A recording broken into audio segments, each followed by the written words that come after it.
দক্ষিণ ২৪ পরগনার বুকে মগরাহাট ১ নম্বর ব্লকের অন্তর্গত এক চেনা অথচ অজানা নাম উস্তিবাজার। প্রথম দেখাতেই মন ছুঁয়ে যায় এই জায়গার সহজ সরল সৌন্দর্য।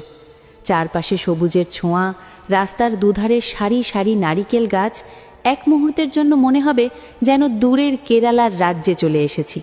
অথচ না, এটাই আমাদের নিজের মাটি, আমাদের উস্তি। ইতিহাস বলছে একসময় এই জায়গা ছিল এক জমজমাট গঞ্জ, বাণিজ্যের প্রাণকেন্দ্র। জমিদারদের তত্ত্বাবধানে গড়ে ওঠা এই বাজার আজও বহন করে তার অতীতের গর্ব। কিন্তু উস্তির আসল পরিচয় শুধু তার ইতিহাসে নয়, তার মানুষে। হিন্দু মুসলিম মিলিয়ে এক সুন্দর সম্প্রীতির বন্ধন, যেখানে উৎসব মানে সবার আনন্দ আর কষ্ট মানে সবার ভাগ।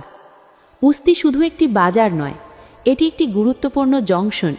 এখান থেকে সহজেই পৌঁছে যাওয়া যায় শিরাকোল, ডায়মন্ড হারবার, মগরাহাট, লক্ষ্মীকান্তপুর, হটুগঞ্জ কিংবা কুলপি। প্রতিদিন এই পথ ধরে ছুটে চলে জীবনের গল্প। দিনের ব্যস্ততা আর রাতের নীরবতার মাঝেও উস্তি যেন জীবন্ত, মানুষের স্বপ্ন, পরিশ্রম আর ভালোবাসায় গড়া এক অনন্য ছবি। এই সৌন্দর্য, এই অনুভূতি আমরা বন্দী করেছি আমাদের ক্যামেরায়। MR green, India TV.